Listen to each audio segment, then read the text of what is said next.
Let's go. Love that nightlife, baby. That's the Cars. Candy-O. Ric Ocasek, our guest tonight on Rockline, and you can speak with him right now toll-free at 1-800-344-ROCK. That's 1-800-344-7625. Mark called that number. He's in Hershey, Pennsylvania. Welcome to the show, Mark. Hi, Rick and Bob. Hi, how are Mark. you guys doing? Good, Mark. Thanks. Pretty good. How are you? Good. Hey, Rick, my question was, what are your thoughts about how your songs have been used in different movies? We were talking about, for example, Moving in Stereo and Fast Times at Richmond High, and different songs have been used in different movies. Yeah, well, that's my favorite. That scene wasn't too bad.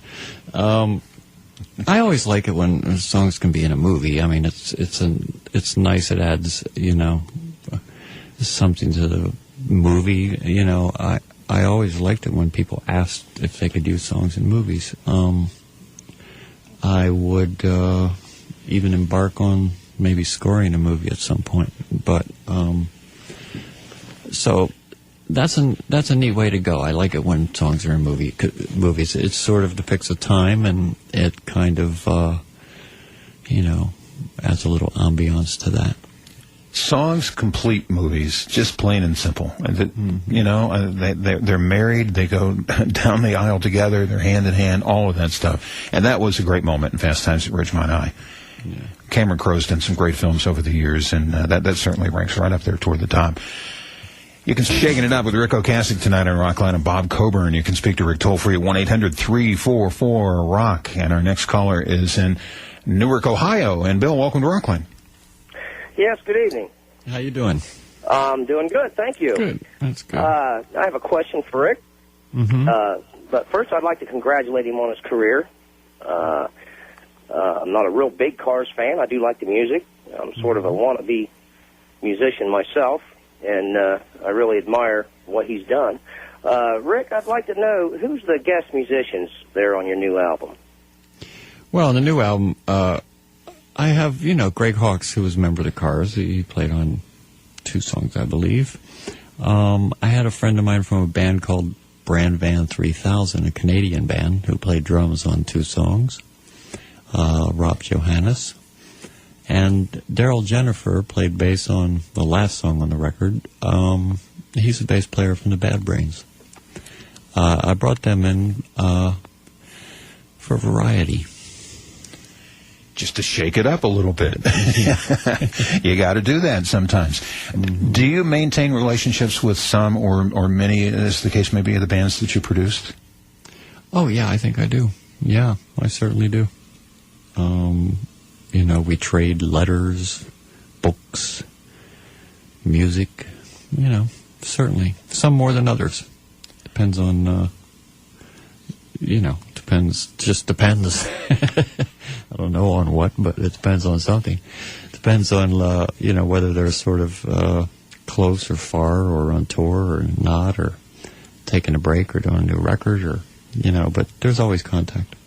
I read something, and I can only paraphrase, and then you can set me straight here, that you said about the guys in Weezer, that essentially you walked in a room, and there's some nerdy kind of guys, and they plugged in and blew you against the wall with electricity. Yeah. Is that a reasonable approximation of what you said? Yeah, that's pretty much the way it was. I, received demo tapes from them and heard them and loved those. I went to Los Angeles to meet them. I had no idea what they were going to look like or sound like. And I went to a rehearsal hall, place that was about as big as a kitchen. And they just whacked it up to 11 and played the songs. And I was pressed like those ads, for those speakers where everything goes back, Oh, yeah, there were rants, I believe. Yeah, but it was a wonderful experience, I have to say. And you got to work with Bad Religion, which is a band that I really enjoy. My son's a guitar player, and we went to see them not long ago, probably about 9 months ago or so, and they were just excellent. We went to see Rise Against and Bad Religion, and they've still got it. The most recent album's outstanding. What work did you do with those guys, out of curiosity?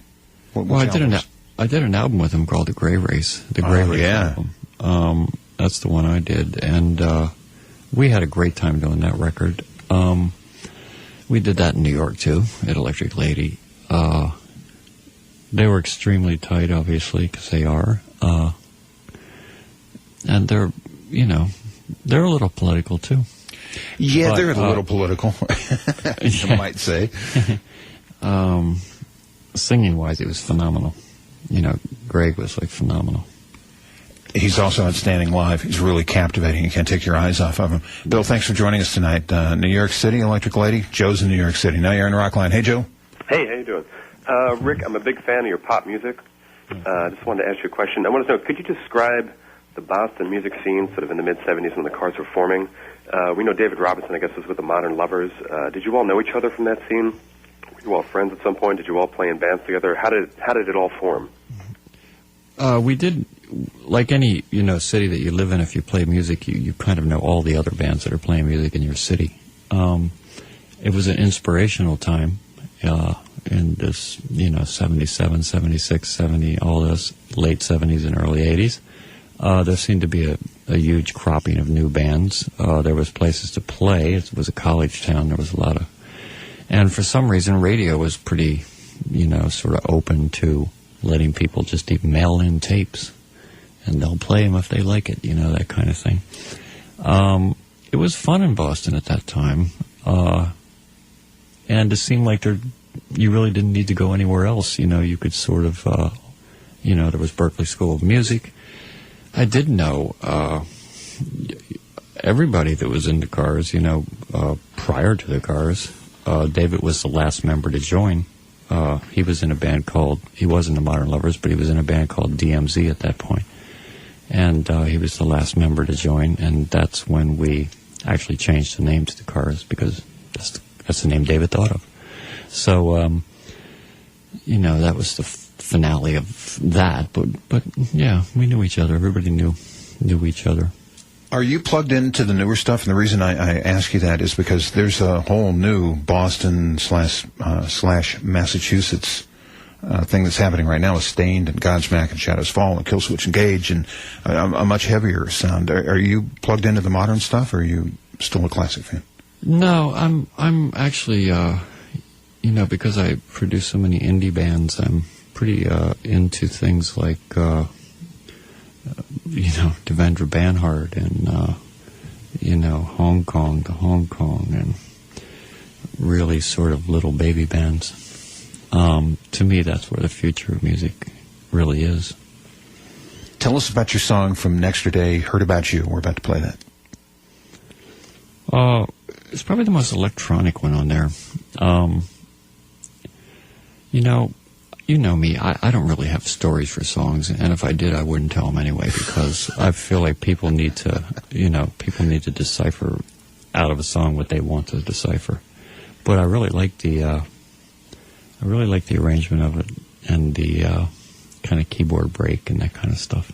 Yeah, I like this one, too. Heard About You, Ric Ocasek. Nexterday is the latest album by Rick, and that's another song for you there on Rockline. I'm Bob Coburn. Your calls for Rick are toll-free at 1-800-344-ROCK. 2 lines open right now. Take advantage of it. Las Vegas, Nevada, it's Alan. Hi, Alan. Hi, how you doing? Pretty good. Hi, how are you, Alan? Hi, Alan. I'm doing fine. All right, Rick, I got a question for you. I'm not a musician, but I have a good ear for music. I was wondering if there's a certain format or style that you like to write, like when you're writing your songs and writing your music.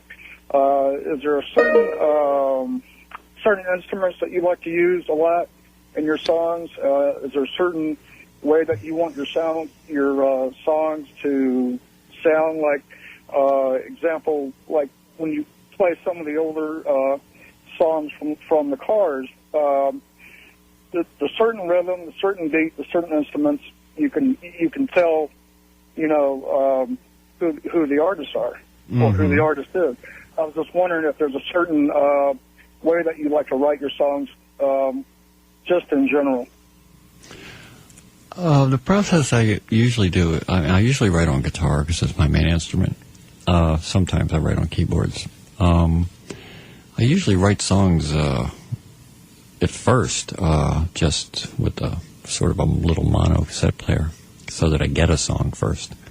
And then it gets down to putting it on tape and arranging it a bit. I don't really think about it. I think that style generally comes from the individual that's doing it and the way they've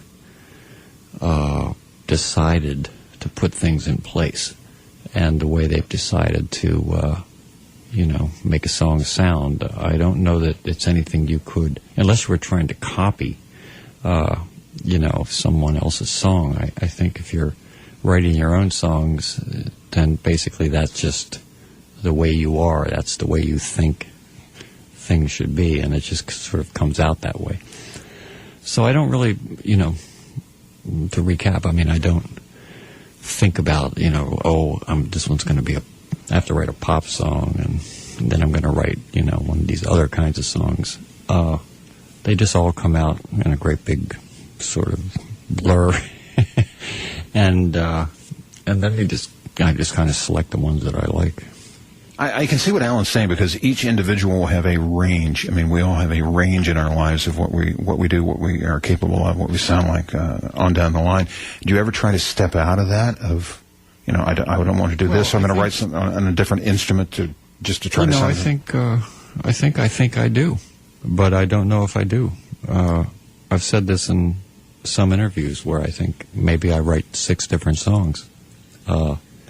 Of all the hundreds that are there.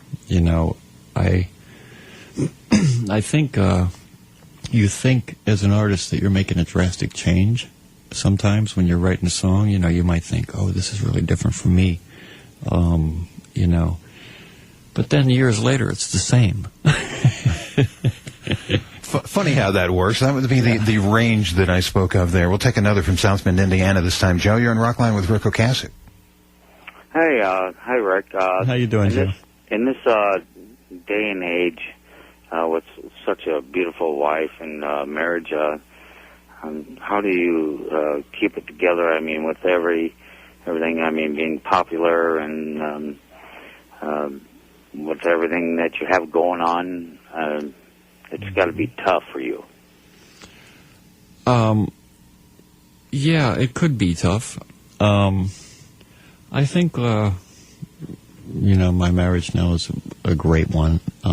I think mostly because we had an understanding going in that was kind of going to be the way our lives are, because she's a celebrity as well. And I think we just had an understanding that we weren't going to pretend we're celebrities while we're a married couple. And we also have a very good communication between each other. I think one of the things is probably, not having to be on the road for 6 and 8 months a year. Not having a long-distance relationship, not having a relationship by phone, where people can sort of grow apart and learn different things away from each other. So it's a bit of an effort, and it's just kind of like trying to make sure that we're sort of always including each other in what we're doing. That, to me, is the definition of success right there, is a good personal relationship, a strong family foundation, and you build on that, and you include each other in each other's lives. That's the way it works. Joe, thanks for being on.